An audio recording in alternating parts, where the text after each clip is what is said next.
Friends, मैं परीक्षा अंसारी आप सभी का मिरेकल मॉर्निंग के इस यूट्यूब चैनल में स्वागत करती हूँ। फ्रेंड्स, मिरेकल मॉर्निंग का एक छोटा सा अंश हम इस वीडियो में देखते हैं।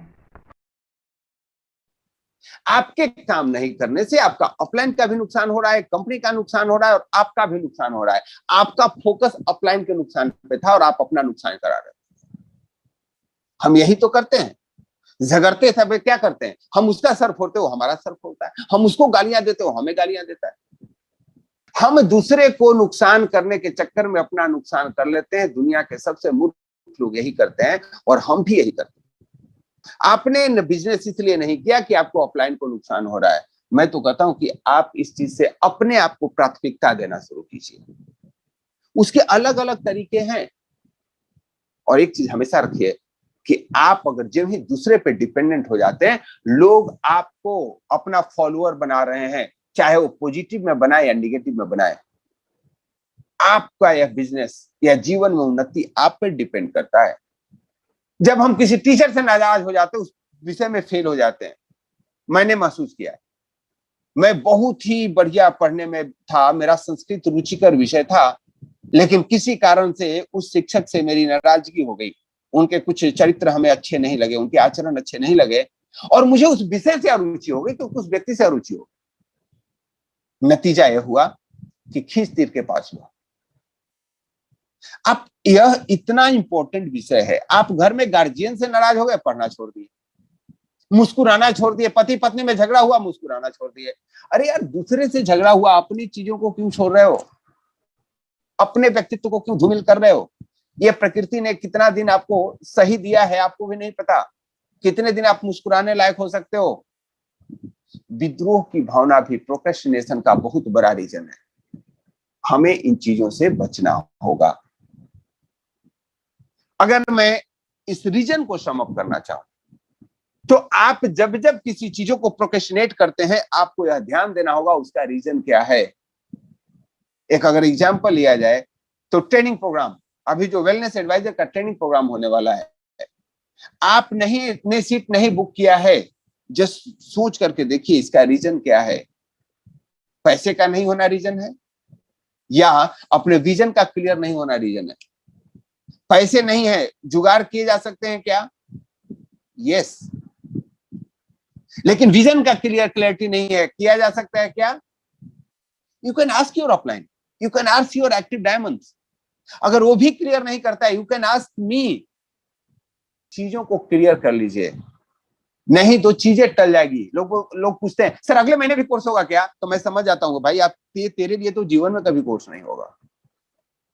मैंने अभी तो खेती का टाइम हो गया था, ओके, सैटरडे संडे 2 दिन खेती का टाइम हो गया, इसलिए आप टाल रहे हैं? नहीं साहब, आप उसलिए नहीं टाल रहे हैं, आप इसीलिए टाल रहे हैं कि टालने की आदत के शिकार हो चुके हैं।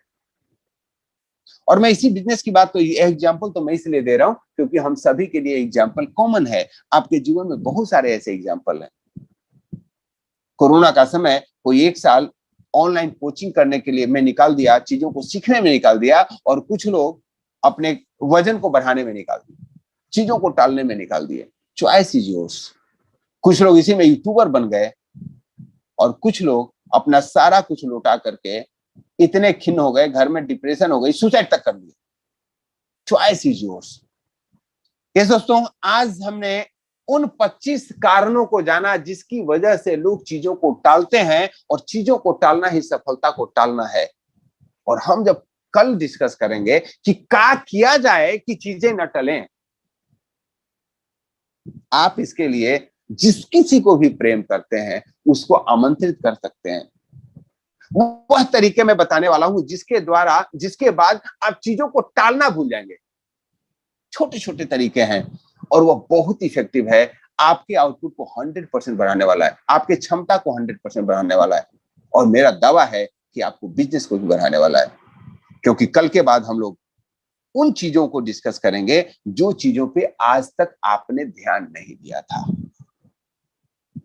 और आप बचपन से करते रहे। एक एग्जांपल देता हूं। एक बच्चे को खाना खिलाना हो तो बच्चा टालते रहता है, नहीं खाएंगे नहीं खाएंगे।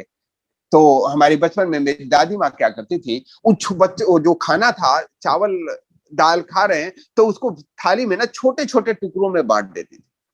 ये चिड़िया कौर है, ये कौवा है, ये बत्तख है, ये मुर्गा है, ये लोग कौवा को खा जाओ, और वो बच्चा खा लेता। वो भूल गया है कि हमको इतना चावल खाना था। पूरे देश में यह चीजें है कि दादी माँ को बच्चों को खिलाना है तो उस भोजन को अलग अलग टुकड़ों में बांट देता है।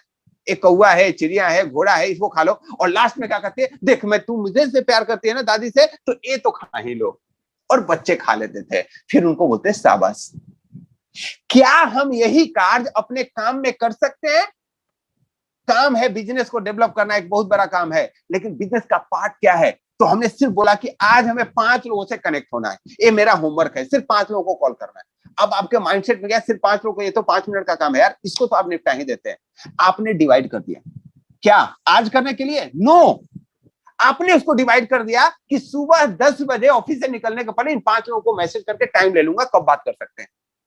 यानी सुबह के पहले 10 बजे के पहले आपने 5 से अपॉइंटमेंट लेने का काम कर दिया मैसेज पे। अब आपकी प्रतिबद्धता बढ़ गई कि 5 लोगों को तो कॉल करने में टाइम लिया हुआ है, और आप पाएंगे कि शाम होते होते 5 को कॉल कर लिए। यानी आपने क्या किया, पहले पूरे बिजनेस मॉडल को एक चीज में तौल दिए, एक छोटे छोटे टुकड़ों में, कि कॉलिंग का एक पार्ट है और सामने फॉलो अप का पार्ट कर लिया।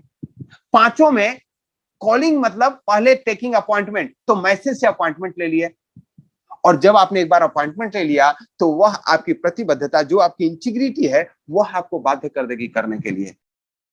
कैसा लगा आपको ये वीडियो? कमेंट बॉक्स में जरूर बताएं। अगर आप इस सेशन को लाइव अटेंड करना चाहते हैं तो डिस्क्रिप्शन बॉक्स में दिए गए नंबर पे कांटेक्ट करें। और हाँ फ्रेंड्स, आप इस वीडियो को लाइक करना और शेयर करना ना भूलें। अगर आप लेटेस्ट अपडेट चाहते हैं तो प्लीज आप इस चैनल को सब्सक्राइब करें। Thank you so much.